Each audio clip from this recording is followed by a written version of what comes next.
महामंडलेश्वर श्री विक्रमानंद स्वामी यांना आपण दिला। खरं तर अनेक वर्षापासून मी इंदुवासिनी गडावरती जातो। वेदांतचार्य श्री 108 गणेशानंद स्वामींचं दर्शन सुद्धा मला घडलेलं आहे। आणि आज सप्त्याची सांगता आहे। खरं तर आज अनेक जणांनी माझ्या वर आलेल्या 1.5-1.5 वर्षापासूनच्या संकटाच्या बाबतीमध्ये धोंडे साहेबांनी या ठिकाणी आठवण काढली।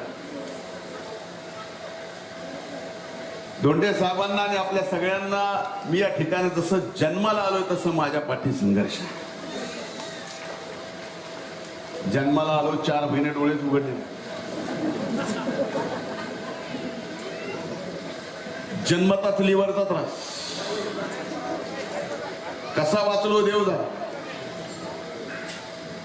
अनेकदा संकट आलं वरून, पण तुमच्या सगळ्याच्या आशीर्वादानं वेळ कधीच आली नाही। आणि असे कितीही संकट येऊ द्या, जे बोलायले त्यांना बोलू द्या। हे अध्यात्माचं व्यासपीठ नाही।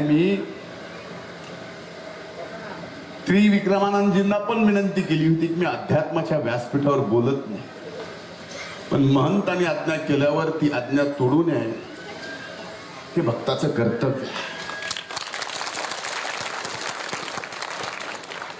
कितीही बोलले तरी मी 1.25 वर्ष बोललो नाही, आणखी नाही बोलणार नाही। कारण आपल्या गप्प राहण्यामध्ये जर एवढी ताकद आहे, बोलल्यानंतर काय होईल। आमच्या अक्का तिथं बसल्यात आठवण काढली मोरळे अक्काची। पण एकीकडे वेगळी चर्चा आपण पाहतोय आणि दुसरीकडे हे वारकरी संप्रदाय, हे अध्यात्म, हे आध्यात्मिकाचं व्यासपीठ, ज्याला कोणी संचलन करताना याला धर्म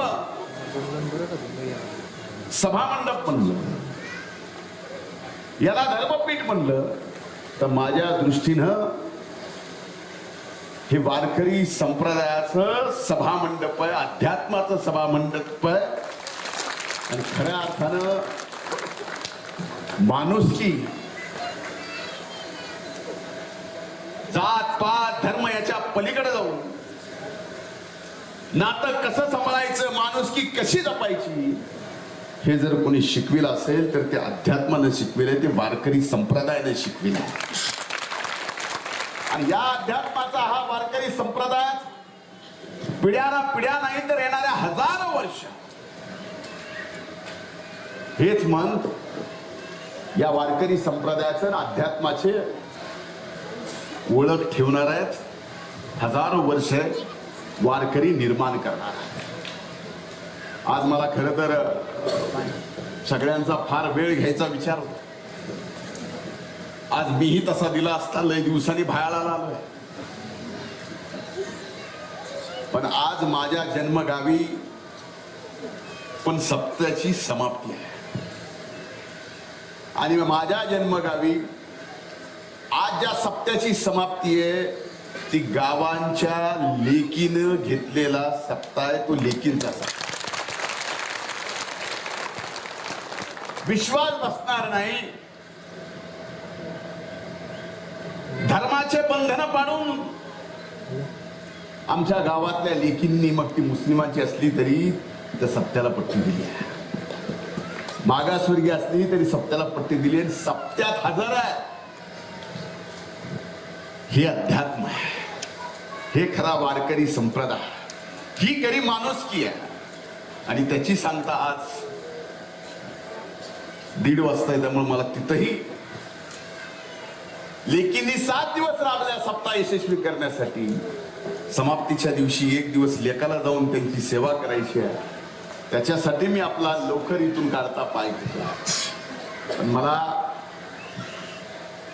इथं आल्यावर वाटलं नव्हतं की एवढं अभूतपूर्व स्वागत तुम्ही सगळेजण करता. एका एका व्यक्तीच्या डोळ्यात 1.25 वर्ष माझ्यावर झालेले आघात, त्याचा रागही दिसत होता आणि मी व्यवस्थित इथं आलोय याचा डोळ्यात आनंदही दिसत होता.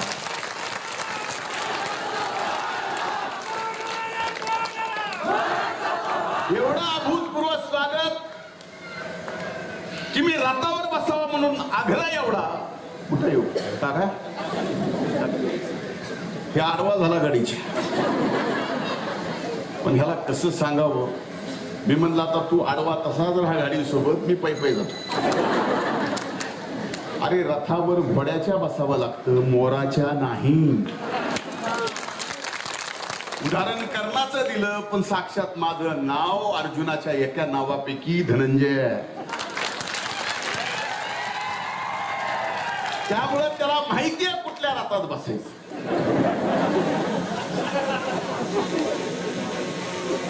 म्हणून काका आपली सगळ्यांची क्षमा मागतो की मी रथात बसतो.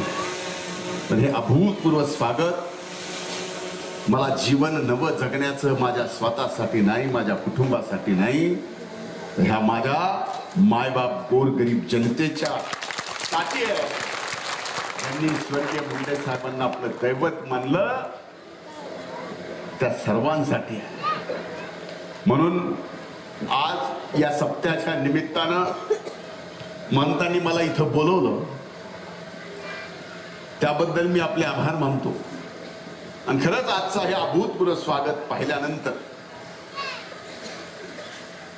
लढायला बळ तर मिळतच आहे. मी लढायला अगोदर दोंडे साहेब तयार झालो.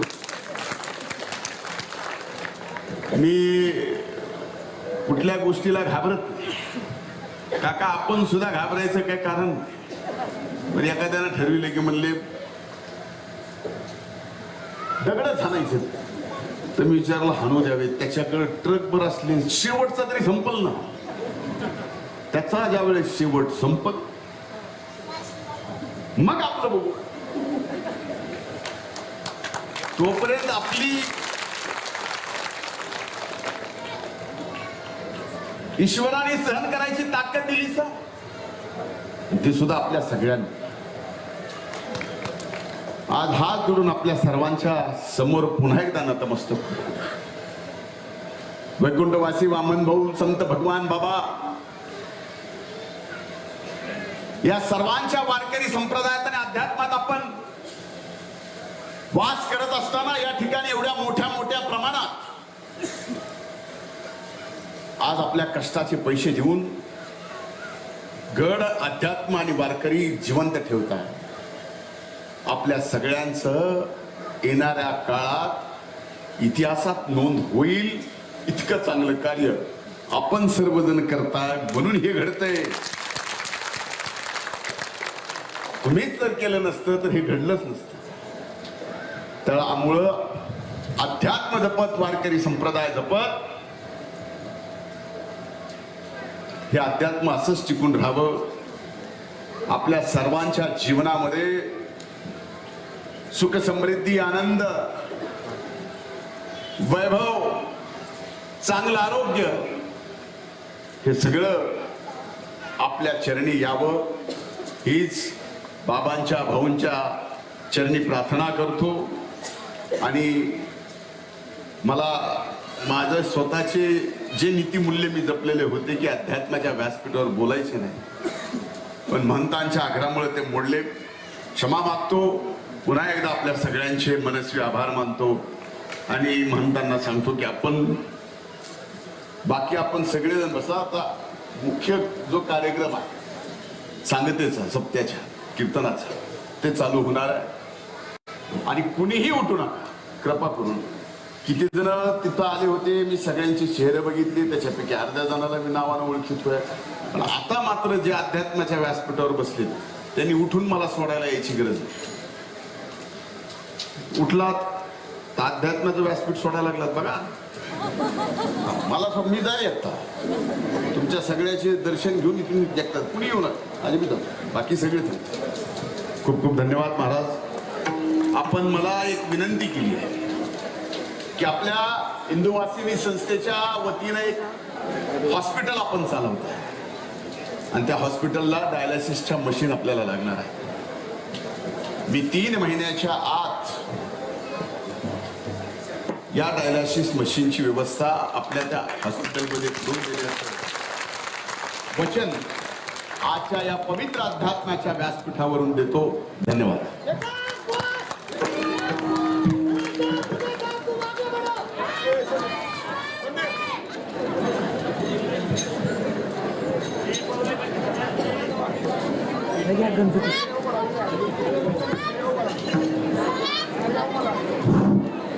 साहेब, आपल्यावर केलेल्या वर्म घावाबद्दल एवढंच म्हणेन, केले तर तुम्ही वर्मी घाव माझ्यावर, परंतु वर्मांना घाबरणारी माझी औलाद नाही. करेन मी पलटवार तेव्हा वर्म झेलण्याची तुमची अवकात नाही. असं असणारं धुरंधर नेतृत्व आपल्या सर्वांचे लाडके आमदार माननीय धनंजय मुंडे साहेब आपल्या या गावाला आले, आपल्याला आपल्या मंडपाची शोभा वाढवली, त्याबद्दल आपल्या सर्व ग्रामस्थांच्या वतीने त्यांचे